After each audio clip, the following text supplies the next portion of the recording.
এ নাফরমানের গোষ্ঠী, যে এই ঠোঁটের মধ্যে নবী চুমা দিছে, কেমনে ঠোঁট দিয়া বিষ পান করাই সত্রী।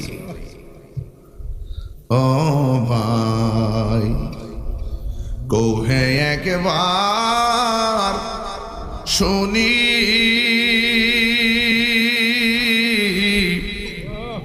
কে তোমারে খাওয়াইছে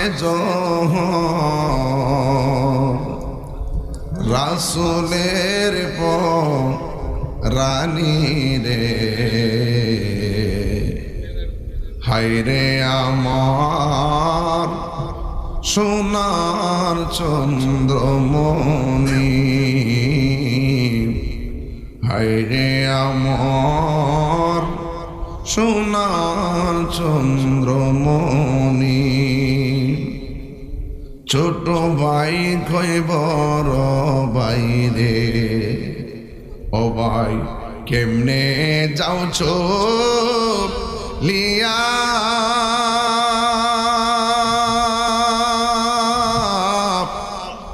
আজকে থেকে কান্দি আমি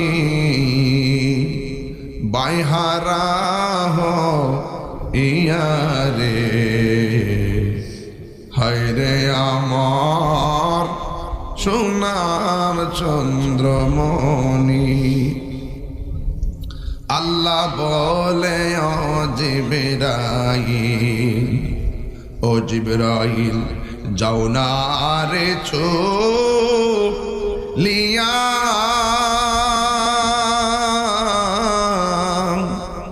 70,000 ফেরেশতা নামাও, জানা যার না গিয়া রে, হায়রে আমার সোনার চন্দ্রমণি, হায়রে আমার সোনার চন্দ্রমণি। আকাশ কান্দে বাতাস কান্দে, কান্দে দরিয়ার পানি,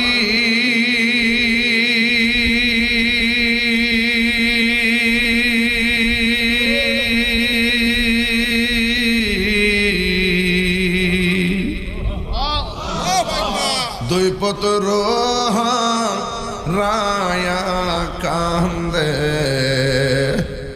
দুই পুত্র রায়া কান্দে, ফাতেমা জননী রে, হায়রে আমার সোনার চন্দ্রমণি, হায়রে আমার সোনার চন্দ্রমণি, হায়রে আমার সোনার চন্দ্রমবাই, কোহে একবার শুনি,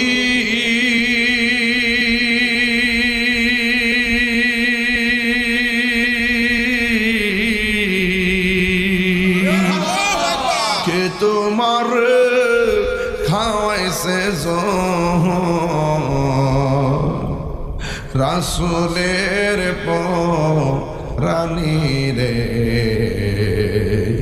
হায়রে আমার সোনার চন্দ্রমণি,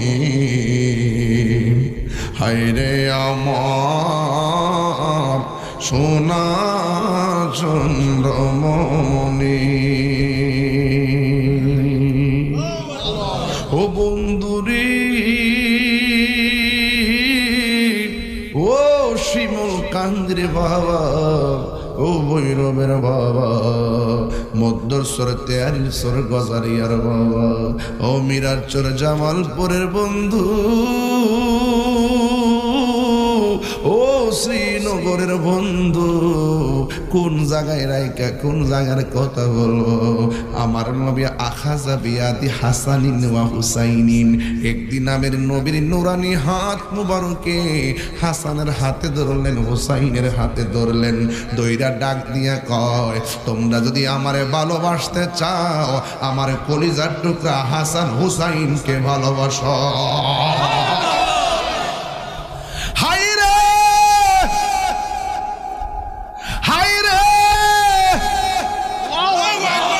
যাদেরকে হাতে তৈরা নবী ভালোবাসার কথা ওই ভালোবাসার গলায় যারা ছুরি চালায়া দেয়, নবীর কলিজা যেন খান খান কইরা দেখ। কথা কোন ঠিক কিনা?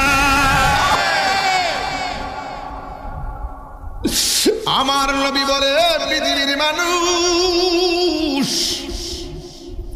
তোমরা যদি আমি নবীর ভালোবাসতে চাও, হাসান রে ভালোবাসো, হুসাইনের ভালোবাসো। শুধুমাত্র দুইজনরেই নয়, ওয়া আবাহুমা, তাদের বাপ মৌলা আলীকেও ভালোবাসো। ওয়া উম্মাহুমা, তাদের মা হযরতে খাতুনে জান্নাত ফাতেমাকে ভালোবাসো। এখন মনের থেকে প্রশ্ন করি, নবী গো, ও মায়ের নবী, আমরা হুসাইনকে ভালোবাসলাম, হাসানকে ভালোবাসলাম, মা ফাতেমাকে ভালোবাসলাম, মৌলা আলীকেও ভালোবাসলাম। এখন ভালোবাসার প্রতিদান কি? আমার নবী বলে, উম্মত, তোমাদের এই ভালোবাসার প্রতিদান হলো জান্নাত, হলো 8টা। আমি নবী যেই জান্নাতে থাকবো, তোমরাও এই জান্নাতে থাকবা। আরে হাত দিলে কন্যা আল্লাহু আকবার কন্যা কেন?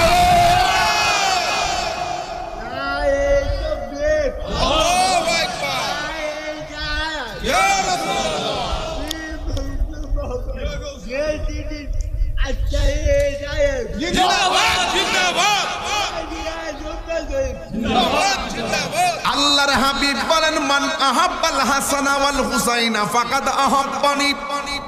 কষ্ট হচ্ছে আপনাদের? রাত্র বেশি তো, তাই ওয়াজে ঢুকে গেলাম গা। আমি ফাঁকি ঝুঁকি ওয়াজ পছন্দ করি না, আমি ডাইরেক্ট বলতে পছন্দ করি। তাহিরিকে নতুন করে বৈরব সিনাইবার কিছু নাই। আজকে সমাজের দুঃখ লাগে, কষ্ট লাগে, একটা কথা কইতে হয়। অনেক লোকে আপনার এলাকাত ক্যানভাস করে তাহিরি পাক পান্ডাতনের বিরুদ্ধে, অনেক লোকে আপনার এলাকাত ক্যানভাস করে আমি মৌলা আলীর বিরুদ্ধে, অনেকে আপনার এলাকাত ক্যানভাস করে আমি আহলে বায়তের বিরুদ্ধে। যারা এই সমস্ত কথা কয়, এদেরকে বলতাম চাই, আমি তাহিরি যতবার এই ভৈরবের জমিনে মৌলা আলী আর কারবালার ওয়াজ করে বেড়া বিড়ি চোখের পানি ফালায় কান্দাইছি, আপনাদের জীবনে এতবার নাম মনের নাই। কথা কি বলে এগুলো? শিয়ার ট্যাবলেট খাইয়া শিয়া হয়ে গেছে। কথা ঠিক না বেঠিক? ইরানের ট্যাবলেট খাইয়া ইমান বেঁচে ফেলাইছে। আমরা না কামরা বলে কান মৌলা আলীর বিরুদ্ধে দরকার বেড়েছে।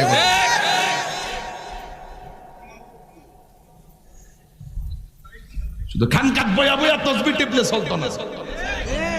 ইমাম হুসাইন ঘরের ভিতরে বসে তসবিহ টিপে নাই। ইমাম হুসাইন তাঁবুর ভিতরে বসা পরিবার নিয়ে তসবিহ টিপে নাই। ইমাম হুসাইন বালিশের উপরে তসবিহ রাখিয়া তলোয়ার লইয়া হককে প্রতিষ্ঠা করার জন্য কারবালায় লাইমা গলার তাজা রক্ত দিয়া দিছে। কথা করতে গড় বয়া বয়া বয়া বয়া শুধু মৌলা আলী মৌলা আলী জপলে চলতো না। মৌলা আলীর আদর্শ বাস্তবায়ন করতে হবে। কথা বলে ঠিক না? মাঠ ডাক দিলে পাওয়া জানা কোনাত বয়া বয়া ফুটুর ফুটুর করো, ডাক দিলে মাঠে পাওয়া জানা। কয় আমরা আহলে বায়তের বিরুদ্ধে, আমরা পাঞ্জাতনের বিরুদ্ধে, পাবলিকের মন মগজ দোলাই করে। তাহিরির বিরুদ্ধে কইরা কিতা করছো?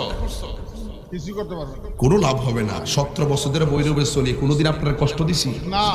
কোনো খারাপ ব্যবহার করছি? চলার ভিতরে কোনো অন্যায় করছি? চলার গতিতে কোনো ত্রুটি পাইছেন? ভালোবাসা চলতেছি। কাউকে ভালোবাসা দুর্বলতা না, এটা পরিবারের শিক্ষা। কথা ঠিক না বেঠে?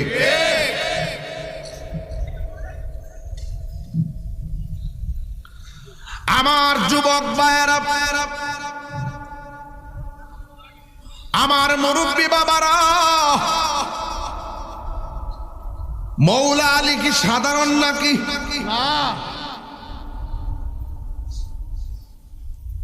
একদিন জিবরাইল আলাইহিস সালাম নবীর কাছে আসলেন। আয়েশা বলতেছে, ইয়া রাসূলুল্লাহ, নবী গো, ও মায়ার নবী, দয়ার নবী, আল্লাহ রাব্বুল আলামিন আপনাকে সালাম দিয়েছেন। সুবহানাল্লাহ। আল্লাহ রাব্বুল আলামিন আপনাকে সালাম দিয়েছেন। এবার আমার নবীর কাছে জিবরাইল বলে, নবী গো, আল্লাহ আমার কাছে একটা খবর বলে দিছে। কি খবর? কয় আপনার মেয়ে ফাতেমা আর মৌলা আলীর বিয়েটা আসমানে হয়েছিল। সুবহানাল্লাহ। এটা হাকিকতে দিকে ওয়াজ করি, তাহলে শান্তি লাগবে না বাজান, গভীরাইতো। ও তুই ডুব দিলে রূপ দেখতে পাবি রে। এটা কি মেঘ নদী ডুব দেওয়ার কথা কইছি? এই কাঠমোল্লাটা আমার গজলের অর্থ করে মেঘনা নদী, আর আমি গজল গেছি প্রেম নদী। কই প্রেম নদী আর কই মেঘনা নদী। ওয়াজ বুঝে না, ফতোয়াবাজি করে। আমি কই প্রেম দেশের কথা, এক কাম দেশের কথা। আমি কইতাছি তোর প্রেম নদীর কথা, হ্যাঁ বুড়িগঙ্গা নদীর কথা, ঠিক না গণ? তো এই জন্য সবাই কিন্তু দেন না থাকলে দেনে গেনে আমলে আউলিয়া, অন্তরটা ঠিক রাখতেই। অন্তর যদি ঠিক থাকে, কবর গেলে লাশের মধ্যে পছন্দ হতো না। আর অন্তর যদি ঠিক না থাকে, বাস পচার আগে লাশ পচে যাবে। ঠিক কি না বাবা? বাস পচার আগে লাশ পচে যাবে। ও তুই ডুব দিলে রূপ দেখতে পাবি রে। ও তুই ডুব দিলে রূপ দেখতে পাবি রে। পাবে তোর খুদে মহাজন, পাবে তোর খুদে মহাজন। পীরের দিল দরিয়ায় ডুবে দেখ ওরে পাগল মন। পীরের দিল দরিয়ায় ডুবে দেখ ওরে পাগল মন। দিল যখন হবে খাঁটি, বুঝতে পারবি উজান ভাটি কোথায় কি রতন। দিল ঠিক থাকলে টেহা দিয়া ইমান কিনতার তো না, তো না হইলে বুঝবেন এটা ওইলে বাটার মধ্যে আছে, জোয়ার মধ্যে আছে। আর যারা দিল ঠিক থাকে হেরা বুঝে যে জোয়ার বাটা মিললেই নদী। কথা কন ঠিক না বেঠিক? দিল যখন হবে খাঁটি, বুঝতে পারবি উজান ভাটি কোথায় কি রতন। আছে সেই নদীর ওই গভীরে রে, আছে সেই নদীর ওই গভীরে তীরে। আছে মানিকা রতন সেথাই, মানিকা রতন। পীরের দিল দরিয়ায় ডুবে দেখ ওরে পাগল মন। অতি ডুব দিলে রূপ দেখতে পাবি রে। অতি ডুব দিলে রূপ দেখতে পাবে রে। পাবে তোর খুদে মহাজন, পাবে তোর খুদে মহাজন। পীরের দিল দরিয়ায় ডুবে দেখ ওরে পাগল মন। একটা জবান বন্ধ রাখবেন না, মহব্বতে মায়ার সুরে বলু সুবহানাল্লাহ। যখন জিবরাইল আলাইহিস সালাম আমার নবীর কাছে বলছে, নবী গো, আসমানে একটা ছেলে আর মেয়ের বিয়ে হয়েছে। ছেলেটার নাম হলো আলী, মেয়েটার নাম হলো ফাতেমা। আল্লাহ বলছে বিয়েটা এখন দুনিয়ায় দেওয়ার সময় হয়ে গেছে। সুবহানাল্লাহ। আমার নবী মসজিদের মধ্যে বসছে, বৈশা আলীরে ডাক দিছেন, আলী রে আসো আসো, আল্লাহ আমারে জানাইছে তুমি আর ফাতেমার বিয়ে দুনিয়াতে বাস্তবায়ন করার জন্য। সুবহানাল্লাহ। এবার আমার নবী মৌলা আলী এবং হযরত ফাতেমা জোহরা রাদিয়াল্লাহু তাআলা আনহার সঙ্গে বিয়ে হলো। বিয়ে হওয়ার পরে এই মুহূর্তে যুবকের দল শূন্য যান। কথাটা আলী সাধারণ কেহ না, যে আলী রাদিয়াল্লাহু তাআলা আনহুর জীবনের প্রথম খাবার ছিল নবীর থুতু মোবারক। সুবহানাল্লাহ। যে আলীর প্রথম দেখা ছিল নবীর চেহারা মোবারক। যে আলী রাদিয়াল্লাহু তাআলা আনহুর প্রথম স্লোগান ছিল ইয়া রাসূলুল্লাহ, ইয়া রাসূলুল্লাহ, ইয়া হাবিবাল্লাহ, ইয়া রাসূল, ইয়া হাবিবাল্লাহ, ইয়া রাসূলুল্লাহ, তুমি জীবন তুমি মরণ, সবাই তুমি জীবন তুমি মরণ, আধার ঘরে তুমি আপন, তুমি জীবন তুমি মরণ, আধার ঘরে তুমি আপন, তুমি মোদের তুমি মোদের পাড়ের তরি, তুমি নিদানে তোরা নেওয়ালা, ইয়া রাসূলুল্লাহ, ইয়া হাবিবাল্লাহ, ইয়া রাসূলুল্লাহ, ইয়া হাবিবাল্লাহ, ইয়া রাসূলুল্লাহ, সবাই তুমি মোদের আশার আলো, তাই তো তোমায় বাসি ভালো, তুমি মোদের আশার আলো, তাই তো তোমায় বাসি ভালো, আর হৃদয় নামের ফুলদানিতে, হৃদয় ফুলদানিতে গেতে রেখেছি প্রেমের মালা, ইয়া রাসূলুল্লাহ, ইয়া হাবিবাল্লাহ, ইয়া রাসূলুল্লাহ, ইয়া হাবিবাল্লাহ, ইয়া রাসূলুল্লাহ। ওই মাওলা আলীর জীবনের প্রথম স্লোগান হলো ইয়া রাসূলুল্লাহ, নারায়ে রিসালাত, নারায়ে রিসালাত, নারায়ে তাকবীর। ইয়া রাসূলুল্লাহ কি নতুন না পুরান? আজকে বড় কষ্ট লাগে, কিছু টিকটক মৌলবীরা কয় ইয়া রাসূলুল্লাহ বললে বলে বেদাত, ইয়া রাসূলুল্লাহ বললে নাকি শিরিক হয়ে যায়। বন্ধু, ইয়া রাসূলুল্লাহ বলা হলো সাহাবে কেরামদের জোরে কোন ঠিক কিনা? আমি প্রমাণ করতেছি মৌলা আলী হলো সেই মৌলা আলী যার ব্যাপারে আমার নবী বলেছেন আনা মাদিনাতুল ইলমে ও আলীউন বাবুহা, আমি নবী হইলাম ইলমের শহর, আমার আলী হইল সেই শহরের দরজা, আর ফাতেমা হলো পৃথিবীর সকল নারীদের জান্নাতের সরদারিনী। এত বড় পাওয়ারফুল দুইজন, এই দুইজনের করে দুইটা ফুল, একটা ফুলের নাম হলো হযরতে ইমামে হাসান, আর একটা ফুলের নাম ইমামে হুসাইন। এই দুইজন আবার জান্নাতের যুবকদের সরদার। জোরে জোরে কি সুবহানাল্লাহ বলা যাবে না? ওই জান্নাতের সরদার আল্লাহ বানাইছে দুইজন, ফাতেমারও বানাইছে, আলীরও বানাইছে। কোন জায়গার মধ্যে ছুরিটা ঢুকাইছে? শুধু ইমাম হুসাইন রাদিয়াল্লাহু তাআলার বিরুদ্ধে তারা তলোয়ার ধরে নাই, ওরা চাইছিল নবীর বংশটারে শেষ করে দেওয়ার জন্য। ভাগ্যক্রমে হযরতে জয়নাল আবেদিন বেঁচে গিয়েছিল। কথা বলেন না ঠিক কিনা? এই জন্য যুবক ভাইয়ের আমার, এখনো জমিনে এমন কিছু শত্রু আছে যারা হুসাইনের পক্ষে কথা বলবে, এদেরকে শহীদ নুরুল ইসলাম ফারুকীর মতন দুনিয়া থেকে বিদায় করে দিবে। কিন্তু আমরা জীবন দিব, কিন্তু ঈমান দিব না।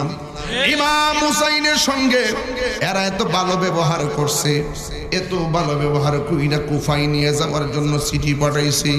ইমাম হুসাইন বলে ঠিক আছে আমি যাব, কিন্তু যাওয়ার আগে তিনি ইমাম মুসলিমকে পাঠাইছে এবং তার দুইটা ছেলে মুহাম্মদ আর ইব্রাহিম দুইজনকে পাঠাইছে। ওরা দুইজনের কাছে মুরিদ হয়ে ইমাম মুসলিমের কাছে বায়াত হইয়া গেছে। হাজার হাজার লোক প্রতিনিধির কাছে বায়াত হয়েছে। আর এই দিক দিয়ে ইমাম মুসলিম চিঠি পাঠাইছে, হুসাইন আমি আসছি দেখার জন্য। ওরা তো আমার পাগল না, আপনার পাগল, আপনার কাছে মুরিদ হবে। আমি যে খাদিম হিসেবে এসেছি, দেখার জন্য প্রতিনিধি হয়ে এসেছি। আমার কাছেই তো অনেক লোক বায়াত হয়ে গেছে, আপনারা পাইলে তো ওরা জীবনটা দিয়ে দিব, তাড়াতাড়ি আপনি আসেন। ইমাম হুসাইন চিঠি পাইয়া বড় খুশি, তিনি রওনা হয়ে গেছে। রাস্তার ভিতরে ইমাম মুসলিমের একটা মেয়ে আছে, ওই মেয়েটার ইমাম হুসাইন বারবার পানি পান করাইতেছে, বারবার মাথার চুলের মধ্যে পানি দিয়া দিতেছে। ইমাম মুসলিমের মেয়েটা ডাক দিয়ে, হুসাইন কোনদিন তো আপনি আমার এত আদর করেন নাই, আজকে কেন গো কাউরে পানি না দিয়ে আমারে পানি দেন? ইমাম হুসাইনের বেলায়তের পাওয়ার আছে না নাই? উনার বুঝতে বাকি নাই যেইভাবে কারবালার জমিনে ওরা সামনে গোড়া নিয়ে আসতেছে, গোড়ার ধুল দেখাই বুঝা ফেলাইছে ইমাম মুসলিমরা, তারা মাইরা ফেলাইছে, দুইটা সন্তানকেও তারা মাইরা ফেলাইছে। ইমাম হুসাইন যেই মাত্র কুফায় রওনা হয়েছে, চলে বলে কৌশলে ভিন্ন দিকে ডাইভার্ট করে দিল। ওই জায়গার মধ্যে একজন ছিল রিসিভ করার জন্য, তার নাম ছিল হুর। হুর তখন যখন আসছে ইমাম হুসাইনকে আগায় নেওয়ার জন্য, ডাইরেক্ট এক পথে না নিয়ে ভুল পথে নিয়ে গেছে। কিন্তু হুর আগানোর পরে ঘরের মধ্যে বসা ওই ইবনে জিয়াদের লোকেরা বলে, হুর তুমি আগায় আনছো, তোমার লোকে হুসাইনের একটা শখতা আছে, সর্বপ্রথম তলোয়ারের আঘাতটা তুমি হুসাইনকে দিবা। হুরের ডাক দিয়ে, আমি কেমনে দিমু, আমি কেমনে দিমু? আমি হুসাইন আগায় আনতাম গেছি, গলা শুকাইয়া গেছে, নিজের হাতে আমার পানি পান করাইয়া দিছে। যেই হুসাইন আমার তৃষ্ণা দূর করছে পানি পান করাইয়া, আমি কেমনে যাইয়া তার গলার মধ্যে ছুরি চালামু? এবার ইবনে জিয়াদ কই, তুমি যদি নরম ভাষায় কথা কও তোমারে কিন্তু গলা কাটতে ফেলামু। হুরে ডাক দিয়ে কই, ঠিক আছে আমি তলোয়ার নিয়ে যাইতেছি তারে মারার জন্য। এবার তলোয়ারটা নিয়ে হুসাইনের কাছে আসছে। হুসাইন কই, তুমি দিয়ে আমার আগায় নিতে আসলা, এখন কি আবার আমার সঙ্গে যুদ্ধ করতে চাও নাকি? হুর ডাক দিয়ে কই, ও হুসাইন যুদ্ধ করতে পাঠাইছে আমারে, এরা মানুষ বালানা, নামে মুসলমান কর্মে মুনাফিক, ওরা আপনারা আনছে মারার জন্য। দেখেন না আপনার জন্য পানি বন্ধ করে দিয়েছে, আগে যদি আমি জানতাম এই রাস্তা দিয়ে নাই না এই রাস্তায় আনলে আপনার এমন বিপদে ফেলাইব, জীবনও আমি আপনাকে রিসিভ করার জন্য যেতাম না। হুসাইন এখন আমার তারা বলছে যদি আপনাকে না মারি আমারে তারা মাইরা ফেলাইব। তাদেরকে সান্ত্বনা দেওয়ার জন্য আমি একটা তলোয়ার নিয়ে আইছি, আজকে আমি এই তলোয়ার দিয়ে আপনাকে মারব না, কিন্তু আগে আপনি আমাকে ক্ষমা করে দেন, আমার অনুমতি দিয়ে দেন আপনার পক্ষে তলোয়ার নিয়ে দাঁড়াইবার জন্য ইবনে জিয়াদের বিরুদ্ধে আমি যুদ্ধ করব। ইতিহাস তালাশ করে দেখবেন ৭২ জন শাহাদাতের তালিকায় হুরের জায়গা হয়ে গেছে। ৭২ জনের তালিকায় হুরের জায়গা হয়ে গেছে। আরে বাবা নসিব তখন লাগে, নসিব নসিব বড় কঠিন জিনিস, ভিতরে স্থায়ী হয়ে যায়। এবার যখন হুর চলে গেছে, ইবনে জিয়াদের মাথা পুরা নষ্ট, এমন ভাবে তারা অশ্বরোগী নিয়ে আসতেছে, তলোয়ার নিয়ে আসতেছে। ওই কাফেলার ভিতরে মহিলা আছে শহরবানু, ওই জায়গার মধ্যে মহিলা আছে জৈনব। ওই শহরবানু হল ইমাম হুসাইনের স্ত্রী, জৈনব হলো ওনার বোন, সখিনা হলো তার মেয়ে। এগুলো মনে রাখতে হবে নাকি বাবা? এটা তো ইতিহাস, তো এই সম্পর্কগুলো মনে রেখে আমি ভাঙ্গে ভাঙ্গে বলতেছি। ওই সখিনা ওই শহরবানু স্বামী হুসাইনকে ডাক দিয়ে কয়, স্বামী ওরা দিয়ে আসতেছে, মনে হয় আমাদেরকে পাকড়াও করবে। ইমাম হুসাইন ডাক দিয়ে বলে, শহরবানু পাকড়াও করুক আর যা করুক না কেন, তোমাদের জন্য তারা পরপুরুষ, নামাজ যেমন ফরজ, পর্দা করো তেমন ফরজ। তাড়াতাড়ি তাবুগুলো বের করো আর আমার কাছে তলোয়ারটা দাও, খেজুরের ডাল কাটটা আমি খুঁটি বানাবো। যেই মাত্র খেজুরের ডালের মধ্যে কূপ দিছে তাবু গাড়বার জন্য, ইমাম হুসাইন দেখতেছেন খেজুরের ডাল থেকে তাজা তাজা রক্ত পড়ে, পাথর মাটির মধ্যে কূপ দিছে, কিন্তু ওই পাথর ভেঙে গেছে। দেখতেছেন পাথরের ভিতরে রক্তগুলো ঝরতেছে। ডাক দিয়া বলে, এ শহরবানু দেখো দেখো আমার নানা জান আমারে কইয়া গেছিল, যেই ময়দানে গেলে উটের পা গুলো মাটিতে ডেবে যাবে, আর যেই জায়গায় গেলে খেজুরের ডালের মধ্যে কূপ দিলে রক্ত পড়বে, এই জায়গায় লুকোচুরি করে আর দৌড়াদৌড়ি করে লাভ নেই। আমার নানা জান বলছেন ওই জায়গাটাই আমার শাহাদতের সেন্টার। শহর মানুষ দেরি করিল না, আমাদেরকে শাহাদতের নজরানা অপেক্ষা করতেছে। দেখছেন ঘটনাটা, ইমাম হুসাইন ইমাম হাসানে সন্ধি করেছে, যুদ্ধ করে নাই, আর ইমাম হুসাইন যুদ্ধ করেছে, সন্ধি করে নাই। চিৎকার মেরে কি সুবহানাল্লাহ বলা যাবে না? কি দিয়ে আওয়াজ বুঝাইতাম, একদম সহজ সরল ভাষায় বুঝাইতেছি। এরপর ওয়াজ না বুঝলে আমার কিছু করার নাই। হিন্দি মিন টাইমে হুসাইন ডাক দিয়ে বলে শহর বানু তুমি তাঁবুর ভিতরে চলে যাও, পর্দা করো। এবার ডাক দিয়ে বলে আমি ঘর বানাইয়া দিলাম, তাঁবুর ভিতরে শহর বানু চলে গেল। বন্ধুরে আমার, ও আমার শিমুল কান্দের বাবারা। এবার ইমাম হুসাইনের 3টা সন্তান, একটা সন্তানের নাম হলো আলী আকবর, আরেকটা সন্তানের নাম হলো আলী আউসাত, আরেকটা সন্তানের নাম হলো আলী আসগর। আলী আকবর সুন্দর মানুষ, কিন্তু তার কণ্ঠটা ডাইরেক্ট আমার নবীর মতো। সুবহানাল্লাহ। আর ইমাম হুসাইনের নাভি থেকে মাথার তালু পর্যন্ত, ইমাম হুসাইনের নাভি থেকে নিচ পর্যন্ত ডাইরেক্ট আমার নবীর মতন। আর ইমাম হাসান নাভি থেকে মাথার তালু পর্যন্ত ডাইরেক্ট আমার নবীর মতন। আর ইমাম হুসাইনের সন্তান আলী আকবরের কণ্ঠটা ডাইরেক্ট আমার নবীর মতন। ওই আলী আকবর ডাক দিকে আব্বা টেনশন করেন না, ওরা ফানি বন্ধ করতে পারে, তলোয়ার নিয়ে আসতে পারে, আমি কিন্তু শেরে খোদা মৌলা আলীর নাতি, আর আপনি হলেন রাহমাতুল লিল আলামিনের নাতি। কোন দিক দিয়ে আমরা ফালাই না নাই, জীবন দিব কিন্তু ঈমান দিব না, মুনাফিকদের ডরে মাঠ থেকে পলায়ন করব না। বাবা আপনি আমার অনুমতি দেন, সর্বপ্রথম আমি যাব বাপটা বেটা হাতের মধ্যে তলোয়ার নিয়ে রওনা হয়ে যায়। ইমাম হুসাইন কই আলী আকবর তুমি যাইও না, তুমি গেলে আমি কার সুর শুনলাম মনের জ্বালানি বাবু, কার সুর শুই না আমার নবীর ডাকের জ্বালানি বাবু। ইমাম হুসাইনের ছেলে ইমাম আলী আকবর রহমাতুল্লাহ আলাইহি রাদিয়াল্লাহু তাআলা আনহু বলেন বাবা ওরা হককে দাফন করার জন্য আসতেছে, আমি যদি ঘরের মধ্যে ঘুমায়া থাকি আপনার মদিনার নানা কি খুশি হবে না বেজার হবে? কই অবশ্যই বেজার হবে। আপনি কি চান সত্য মিথ্যার ময়দানে সত্য প্রতিষ্ঠা না কইরা ঘরের মধ্যে ডরে বসে থাকলে নবী যদি বেজার হয়ে যায় আমার কি অবস্থা হবে? বাবা হাতের মধ্যে তলোয়ারটা দেন, আমি যাব কারবালার জমিনে। এবার আলী আকবর হাতের মধ্যে তলোয়ার নিয়ে রওনা হলো। ইমাম হুসাইন বলে বাবা তুমি যাইবা অসুবিধা না, যাওয়ার সময় বারবার আমার দিকে ফিরিয়া ফিরিয়া আব্বা গো কইয়া ডাক দিবা।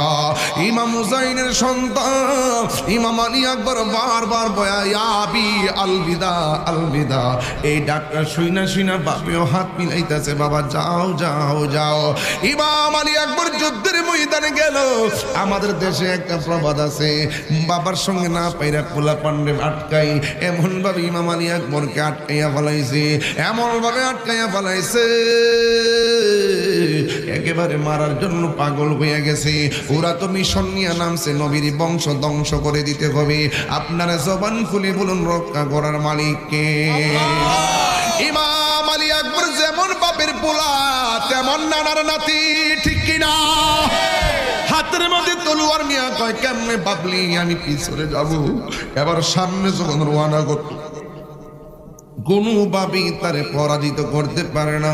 হঠাৎ করে একটা বিয়াদবি কয়, যেহেতু গলাটা নবীর মতো শোনা যায় কণ্ঠটার আগে ধ্বংস করে দেয়, এমন জোরে গলার মধ্যে আঘাত করছে গলাটা ছিদ্র হয়ে গেছে। আর বাপের কথা মনে হয়ে গেছে, আমার আব্বা না আমার ডাক শুনলে বড় শান্তি পাই, মরার আগে একবার বাবারে আমি ডাক দিয়ে আসি।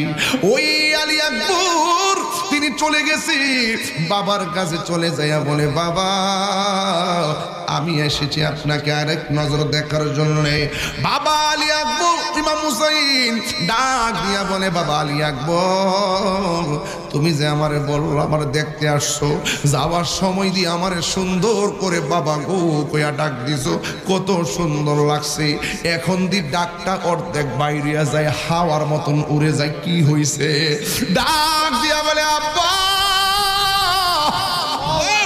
ওরা শুধুমাত্র বংশ শেষ করতে আসে নাই, ওরা বংশের কণ্ঠরুদ্ধ করতে এসেছে। এরা কি করছে শুনেন। আমার সঙ্গে যখন পারে না, আমার গলার মধ্যে একটা আঘাত কইরা আমার কণ্ঠনালীর বরাবর আমার গলাটারে ছিদ্র কইরা দিয়েছে। এই জন্যে আমি আর আপনাকে আগের মতো ডাকতে পারি না।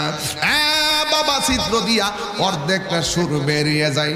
এই ঘটনাগুলো বললে তো আপনার কাছে পাতলা পাতলা মনে হয়, যার কণ্ঠ ছিদ্র হয়েছে সে জানে সেই দিনের পরিবেশটা কেমন ছিল। কথা বলেন না ঠিক কিনা? ইমাম হুসাইন রাদিয়াল্লাহু তাআলা আনহু বলে, বাবা রে, ও বাবা বলছিলাম না যাইস না। কয়ে বাবা আমাকে আবার যেতে হবে, শাহাদতের নজরানা আমার জন্য অপেক্ষা করতেছে। ইন দি মিন টাইমে ইমাম আলী আকবর বাপের কাছে বলে, আব্বা আমি আবার যুদ্ধের মাঠে যাব, কিন্তু ওই মুহূর্তে ইমাম হুসাইনকে বাবা এই শরীর নিয়ে যাইবা। ডাক দিয়া বলে, বাবা তোমার কাছে জীবনে কিচ্ছু চাই না, আজকে আমি একটা জিনিস চাইবো, মেহেরবানি করে আপনি আমারে দিবেননি। কই এখানে যুদ্ধের জয় পরাজয়ের মাঠ আর জীবন সন্ধিক্ষণে তুমি আমার কাছে কি চাইবা? আমার কাছে কি আছে আমি তোমারে দিব। ও বাবা, যুদ্ধের ময়দানে আমি যাব, কিন্তু আপনার কাছে আমি একটা জিনিস চাই। কই কি? মেহেরবানি করে আমার কলিজাটা শুকায় গেছে, যদি পারেন এক ফোঁটা পানি আমার গলার মধ্যে দিয়া দেন, যেন আমি যুদ্ধের ময়দানে শান্তি মতো যুদ্ধ করতে পারি। ইমাম হুসাইন চোখের পানি ফলাইয়া ডাক দিয়া মনে মনে, আমি কেমন বাবা সন্তানের বুকের তৃষ্ণা মিটাইতে পারি না। ইমাম হুসাইন বলে, বাবা আলী আকবর তুমি একটু লম্বা হইয়া শুইয়া যাও। ইমাম আলী আকবর মনে মনে ভাবতেছেন, মনে হয় যেন বাবা ফোরাতের পানি দিয়ে দিবে, মনে হয় যেন মস্কের পানি দিয়ে দিবে। ইমাম আলী আকবর অগাধ স্বপ্ন দেখা লম্বা হইয়া শুইয়া মুখটা হা করে রাখছে, মনে করছে ফুরাতের পানি বাপ ইচ্ছা মতো গলায় ডাইলা দিব। ইমাম আলী আকবর বলে, আমি যখন আমার বাবার কাছে পানি চাইলাম, আমার বাবা আমারে পানি দিতে আইসা আমারে লম্বা করে শুয়াইয়া আমার মুখের ভিতরে আমার বাবার শুকনা জিহ্বাটা ঢুকাইয়া দিয়া কয়, ও বাবা, বাবা গো, আপনার কাছে আমি পানি চাইলাম, আপনি দিগ আমার মুখের ভিতরে আপনার জিহ্বাটা শুকনা জিহ্বা ঢুকাইয়া দিয়েছেন। বাবা আমি দেখতেছি আমার জিহ্বার চাইতে আপনার জিহ্বাটা আরো বেশি শুকাইয়া রয়েছে। ও বাবা, আমার আর পানি পান করা লাগবে না, আমাকে আল্লাহর শাহাদাতের পানি আমার জন্য অপেক্ষা করতেছে। মুছি কুফাওয়ালা মুসাফির না সমঝো, মুঝে কুফাওয়ালা मुसाफिर न समझो, मैं आया नहीं हूँ, बुलाया गया हूँ, मैं आया नहीं हूँ, बुलाया गया हूँ, कि मेहमान बना कर सताया गया हो, कि मेहमान बना कर सताया गया हो, मैं रोया नहीं हूँ, रुलाया गया। এটা তো উর্দু, বাংলাটা বলতেছে শোনেন তাইলে বুঝবেন। ইমাম হুসাইন বলতেছে কারবালা যায়া, ও হে কুফাবাসী আমায় মুসাফির ভেবো না, বলেন ও হে কুফাবাসী আমায় মুসাফির ভেবো না, আমি এমনিতে আসিনি, দাওয়াতে এসেছি। মেহমান বানিয়ে কি যে কষ্ট দিল, মেহমান বানিয়ে কি যে কষ্ট দিল। আমি কাঁদিতে আসিনি, কাঁদানো হয়েছে। খুদা জানে कैसी है ये मेज़बानी, बहादुर पियास कहे बंद पानी। मुकद्दर में है हौज़े कौसर का पीना, मैं प्यासा नहीं हो पिलाया गया हो। এটার বাংলা হইল খুদা জানে আল্লাহ জানে, একে মনে মেহমানদারি, বাহাদুর পিপাসাই পানি বন্ধ করি। কপালে ছিল মোর হাউজে কাউসার, আমি তৃষ্ণার তো নই বানানো হয়েছে, ঠিক না? আমি মরেছি এমন নয়, জিন্দা হয়েছি, ঠিক না? ইমাম হুসাইনের সন্তান আলী আকবর দুনিয়া থেকে বিদায়, একের পর এক সব বিদায় হয়ে গেল। ইমাম হুসাইন রাদিয়াল্লাহু তাআলা রাতের বেলা স্বপ্নে দেখেন আমার নবী, নূরের নবী একটা পেয়ালা লইয়া ইমাম হুসাইনের কাছে আইসা দাঁড়ায় রইছে। ইমাম হুসাইন আর বুঝতে বাকি নাই গো, ইমাম হুসাইন আর বুঝতে বাকি নাই, আমার নবী পেয়ালা লইয়া হুসাইনের রক্ত মুবারকটা নিতে এসেছে। কথা কোন ঠিক কিনা? ইমাম হুসাইন ডাক দিয়া বলে, জয়নব আমার বোন, ও বোন, আমাকে চলে যেতে হবে কারবালার জমিনে, কিন্তু তোমার কাছে আমি দুইটা কথা বলে যাই। আমি যদি শহীদ হইয়া যাই, তোমরা যদি কাফেলা লইয়া মদিনায় যাও, সর্বপ্রথম আমার নানার দরবারে আমি হুসাইনের সালামটা পৌঁছাইয়া দিও। জোরে কোন সুবহানাল্লাহ। আল্লাহু আকবার বলেন না কেন? নবীর প্রেমিকেরা দিশাহারা, মরণের ভয়, প্রেম তো মরে না।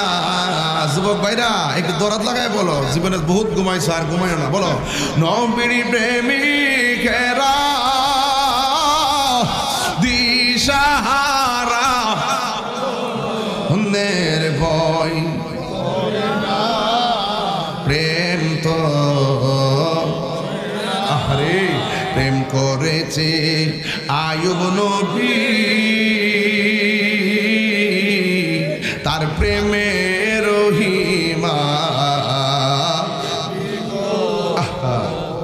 হায়রে, প্রেম করেছে আয়ুব নবী, তার প্রেমের রহিমা বিবি গো। ওরে 18 সাল কি রাখাইল তব প্রেম তো মরল না, প্রেম তো মরে না। এই এজিদ মুসলমান এখনো আসেনি রে বাবা। এই রমজানের ভিতরে এজিদের মুসলমানরা বাইরেছে, কথা কোন ঠিক কিনা? এক বিয়াদব বলছে ঈদের দিন কোলাকুলি করা বেদাত, ঈদের দিনে নতুন কাপড় পরা বেদাত, ঈদের দিন মারে সালাম করা বেদাত, লাইলাতুল কদরে নামাজ পড়া আর পূজা মণ্ডপে পূজা করা সমান। এক বেয়াদবে কইছে সবে বরাতে মসজিদে ইবাদত করা চাইতে বেশ্যাখানায় থাকা ভালো। এই বিয়াদবি বলছে নবীরে জিন্দা নবীরে তালাক দিলাম। এই বিয়াদবি বলছে নবী হাসর মাঠে সুপারিশ করতে পারবে না। এই এজিদ মার্কা মৌলবীরাই এজিদের পরে রহমাতুল্লাহ আলাইহি ব্যবহার করে। আপনারা জবান খুলে কোন এজিদ কি মুমিন না বেঈমান? এই বেঈমানকে যারা মুমিন বলে এরা হলো এজিদের চাচাতো ভাই। কথা কোন ঠিক না বেটি? এদের সাথে কোনো আমরা সম্পর্ক নাই। কথা কোন ঠিক কিনা? খোদার কসম এদের সাথে প্রয়োজন আরেকটা কারবালা হবে। বেশি বাইরনা কয়ে দিলাম, বেশি বাইরনা কয়ে দিলাম। হুসাইন কি জিন্দা না মরা? হুসাইনের রওজা আছে না নাই? আরো জোরে আছে না নাই? এজিদের কবরটা কই? হ্যাঁ, এজিদের নাম আসেনি? শিমুল কান্তি কেন নাম এজিদ রাখছিনিও? নমরুদ রাখছিনি? ফেরাউন রাখছিনি? আবু জাহেল রাখছিনি? আবু লাহাব রাখছিনি? কেন রাখে নাই? একটা কারণে রাখে নাই। আবু জাহেল, আবু লাহাব, ফেরাউন, নমরুদ, ইয়াজিদের ইতিহাস লজ্জার ইতিহাস, ঘৃণার ইতিহাস, অভিশপ্ত ইতিহাস, আর ইমাম হুসাইনের ইতিহাস প্রেমের ইতিহাস।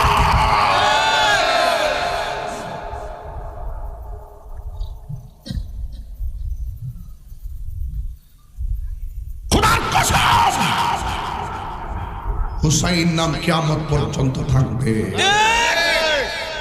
এজিদ লানত, এজিদ বেঈমান, এজিদ লুচ্চা, এজিদ বদমাশ, এজিদ নেশাখোর, এসব জিনাখোর, এজিদ নামাজ তরককারী, এজিদ কাফের, কাফের, কাফের। হাত তুলে বলেন ঠিক না বেঠে?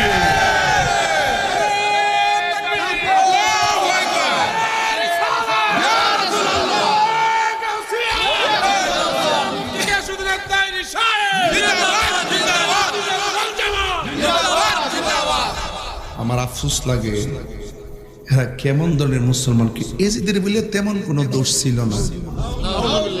তইলে তোর ফুতের নাম রাখ এজিদ। কথা কোন ঠিক না? তোর নাতির নাম রাখ এজিদ। এজিদের বলে তেমন কোনো দোষ নাই। যে এজিদে বর্ষার মাথার হুসাইনের ঠোঁটের মধ্যে বর্ষা দিয়ে গায়ে দেয়, মাথার মধ্যে আঘাত দিয়ে কয় আমরা প্রতিশোধ নিছি। আবু জাহেল, আবু লাহাবের উত্তরসূরিদের প্রতিশোধ নিছি, প্রতিশোধ বলে নিছে। যদি তারা দেখতো কতই না খুশি হইতো। বদরের কাফেররা দেখলে কতই না খুশি হইতো। এইভাবে যারা বলে সে কি কখনো মুমিন হইতে পারে না? এজিদে কি কোনো ইমাম হুসাইনের বিরুদ্ধে যে এত বড় ঘটনা ঘটাইলো, এজিদ কি তার বিচার করছে? তার মানে হলো তার বিতর্গত অনুমতি ছিল শেষ হয়ে যাবে। এজিদ মুসলমানদের নজরে পড়বে না। আমি এতটুকু বলতাম চাই, ইমাম হুসাইন জীবন দিছে, ইমান দেয় নাই। আমরাও জীবন দিব, ইমান দিতাম না। কথা কোন? এটা নতুন না, ১৫০০ বছর থেকে ফায়াইছে।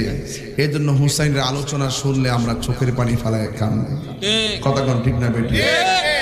হ্যাঁ, ৬ মাসের বাচ্চাটারে পর্যন্ত তীর মাইরা শেষ করে ফেলাইছে। এরার বলে আবার ক্ষমা কইরা দেখো।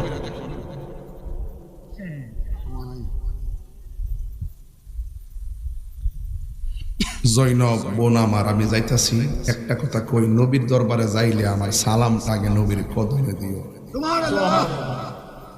আর সখিনারে কইও যাতে না কান্নাকাটি করে। এর একটু দেখে রেখো, আমার জয়নাল একটু যত্ন করো। সুবহানাল্লাহ জুগাই দেন না?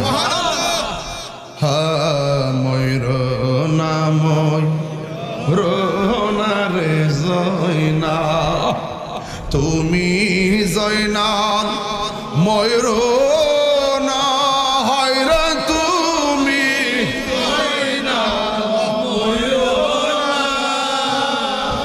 তুমি জয়নাল মারার গেলে নবীর বংশ থাকবে না। সবাই মহরমের 10 তারিখে কি ঘটাইলেন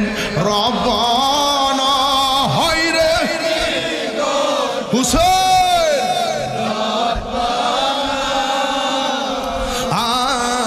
কলি জামুর ফাটিয়া যাই রে বলিতে তার ঘটনা যাওরে দুলদুল কইরে খো আমার মাইজে মোর কান্দে না হাইরে মাইজে কান্দে না তোমার ছেলে যাই গরনে একটু এসে দেখো না হাসান শহীদ জহরেতে হুসেন শহীদ হায়রে